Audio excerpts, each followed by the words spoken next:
बिस्मिल्लाहिर्रहमानिर्रहीम। अस्सलाम वालेकुम दोस्तों, दी बर्क इन्फो में आपको खुश आमदीद कहते हैं। खिलाफत उस्मानिया का दौर नहायत ही ताबनाक गुजरा है। उस्मानी खलफा की शायर इस्लाम से मोहब्बत और लगाव के कई तारीखी वाक़यात किताबों में आज भी सुनहरी हरूफ में मुसलमानों की आने वाली नस्लों के लिए रोशन बाब का दर्जा रखते हैं। मजीद तफसीलात में जाने से कबल आपसे गुजारिश है कि हमारे चैनल दी बर्क इन्फो को सब्सक्राइब कर लीजिए और साथ ही जुड़े बेल आइकन को दबाकर आल पर क्लिक कर लीजिए ताकि हमारी हर नई आने वाली वीडियो का नोटिफिकेशन आपको मिलता रहे। और वीडियो को लाइक और शेयर जरूर कीजिए। उस्मानी खलफा की इस्लाम और नबी करीम सल्लल्लाहु अलैहि वसल्लम से मोहब्बत का अंदाज़ा इस बात से लगाया जा सकता है कि 10वीं सदी हिजरी में उस्मानी खलीफा सुल्तान सलीम जब खिलाफत की मुसन्नद पर बरजमान हुए तो वो हजूर सल्लल्लाहु अलैहि वसल्लम से मंसूब तबरकात को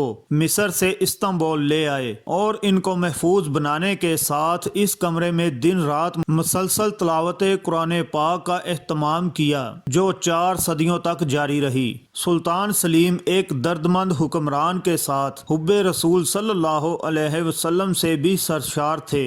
खिलाफत मिलते ही आपने मिस्र का दौरा किया और वहां मौजूद तबरकात मोहम्मद सल्लल्लाहु अलैहि वसल्लम अपने साथ तुर्की ले आए और इस्तांबुल में अपने महल में इनको महफूज रखने के लिए एक मुस्तकिल कमरा तमीर किया और इस कमरे में खुद अपने हाथ से झाड़ू देते थे।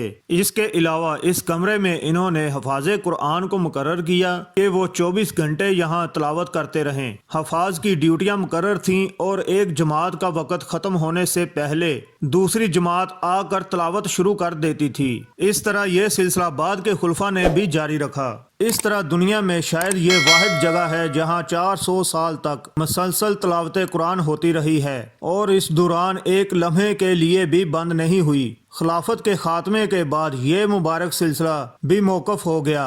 इसी तरह खिलाफत उस्मानिया के 34वें खलीफा अब्दुल हमीद सानी का नाम भी आता है जिन्होंने यूरोपीय मुल्क फ्रांस में गुस्ताखी रसूल सल्लल्लाहु अलैहि वसल्लम की कोशिश को तुर्की में बैठे हुए नाकाम बना दिया था। आपके फैसले से यूरोप का ताकतवर मुल्क फ्रांस लर्ज कर रह गया था और फ्रांस की हुकूमत ने आपके तमाम मुतालबात सर झुका कर तस्लीम कर लिए थे। तो दोस्तों, ये थी हमारी आज की मालूमाती वीडियो। इजाजत दीजिए, अगली वीडियो तक अल्लाह हाफिज।